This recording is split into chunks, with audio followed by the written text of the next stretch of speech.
Conto Incursão, de Lev Tolstói, parte 1, segundo vídeo. Na verdade, no vídeo anterior eu já terminei essa parte 1.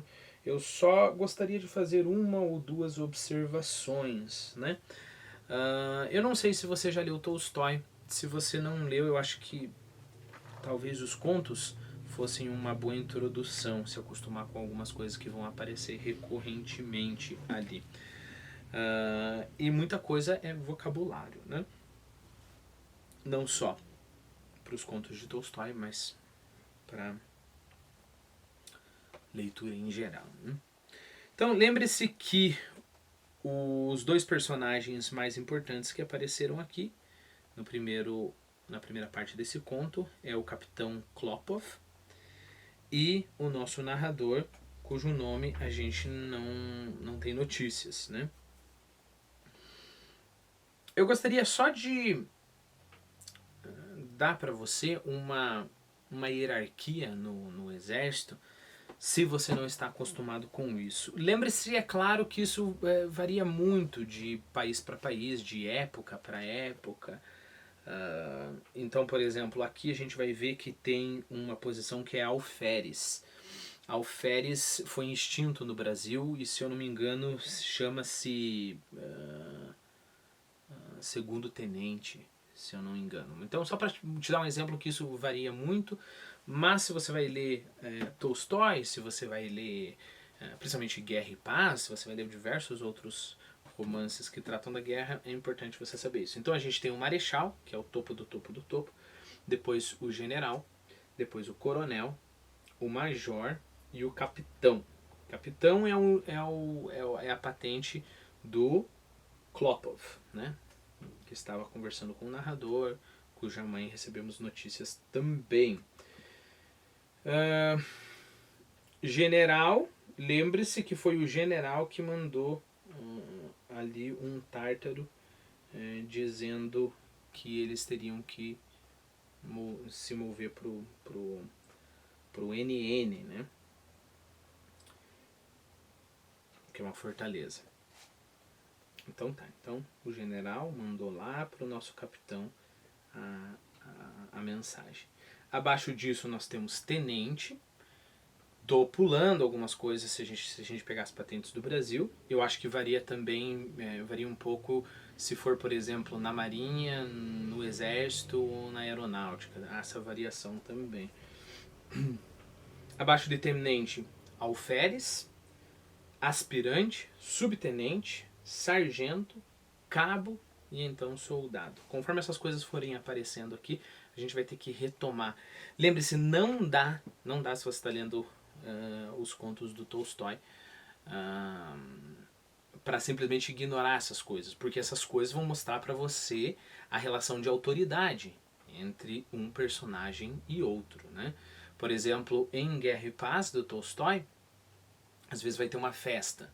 E aí a gente tem lá o coronel, o major, sei lá, o tenente. Você tem que saber, sempre ter em mente esse ranking para que você saiba qual é o nível de respeito que um deve ao outro, né? Se uma pessoa está sendo petulante. Como você vai saber, por exemplo, que um capitão está sendo petulante com um general se você pensa que capitão é mais que general? Né? Não dá. Então, também não aconselho a ficar decorando todas as patentes de todas as épocas e tudo mais. É só ter uma noção do que a narrativa nos exige disso, né? Também temos os grupos que são divididos um exército. Novamente, eu sei que isso depende de exército para exército. Talvez numa batalha se divida de outra maneira. Tem todo um mundo de complicações aí que eu não entendo, né? Mas, novamente, para a gente saber quão grande que é o grupo de soldados ali, né? O que a gente sabe é que esse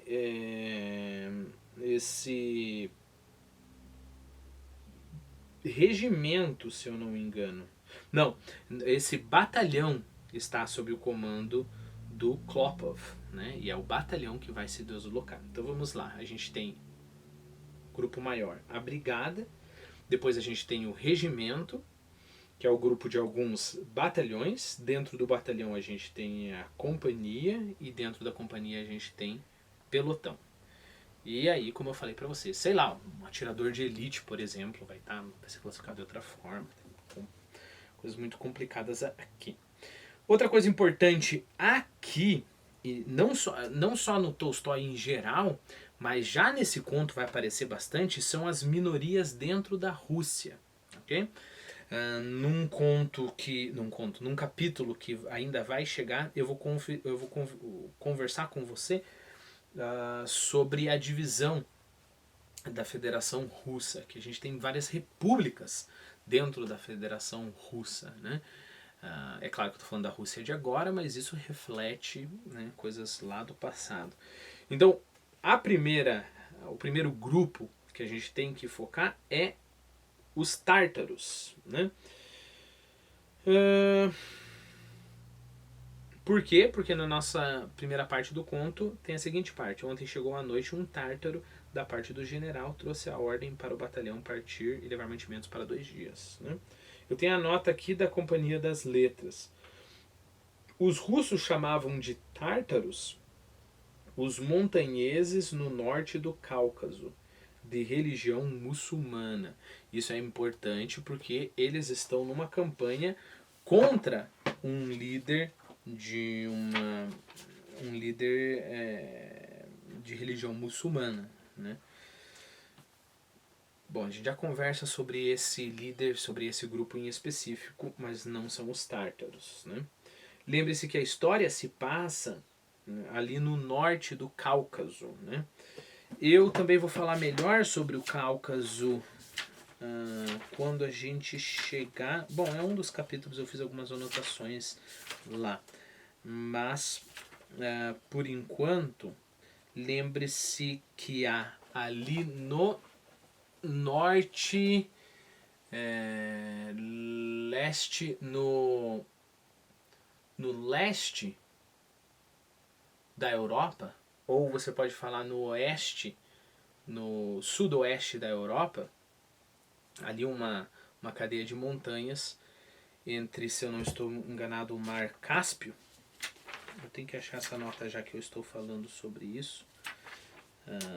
Uma cadeia de montanhas entre o Mar Cáspio e... Será que eu estou confundindo?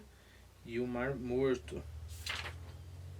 Se eu estiver confundindo, me desculpe, que eu não sou tão bom assim de lembrar dessas coisas. Mas a gente tem essa região de conflito, né? No Cáucaso ali, diversas minorias. Então eles estão ali no norte do Cáucaso. Ah, sim, olha aqui, entre o Mar Negro e o Mar Cáspio, como eu falei para você. Fronteira entre a Europa e a Ásia. Né? O que é mais que eu tenho para te falar? Bom, a gente conversou sobre verstas, né? Então lembre-se, isso também vai acontecer bem frequentemente em todo quanto é escritor russo, né? Uma versta é um pouquinho mais de 1 quilômetro, né? O yunka também aparece muito bem, muito comumente em diversos contos e romances dos russos. Eu preferi falar yunka em vez de falar junker, porque está em itálico aqui, está como se fosse uma palavra estrangeira, é uma palavra de origem alemã e tem a transcrição lá no WAIS, então eu estou usando a pronúncia, uma pronúncia que se aproxima mais à pronúncia original, né? Isso às vezes é um problema e você vai ver que às vezes eu vou pronunciar de um jeito mais abrasileirado, outras vezes eu vou pronunciar de um jeito mais estrangeiro. Então eu quero te dizer que eu não tenho nenhum parâmetro para isso. Eu acho que quanto mais a gente usa numa língua uma palavra estrangeira, mais a gente toma posse dessa palavra. E como a palavra acontece muito frequentemente, é comum adaptar essa palavra foneticamente aos nossos parâmetros, né? Para você não ter que ficar fazendo esse esforço de sair do sistema fonético do português para pronunciar outras coisas. Deixa eu te dar um exemplo bem comum.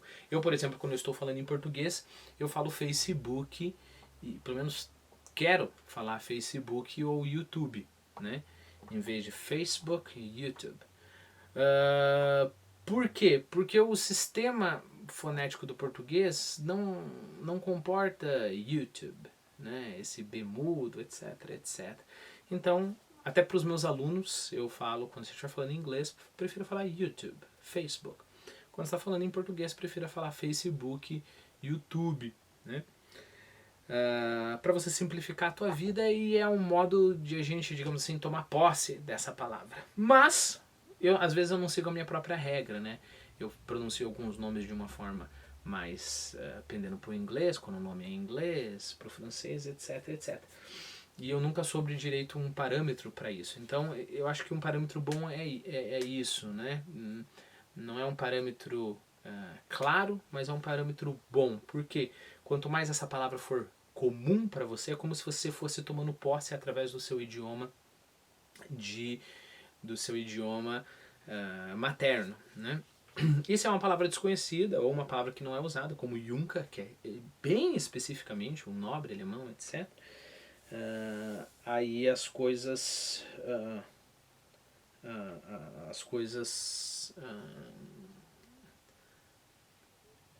digamos, ficam mais da onde elas vieram, né? Mas eu acho que no final das contas é uma opção, né? Eu não reprovaria ninguém por falar Junker.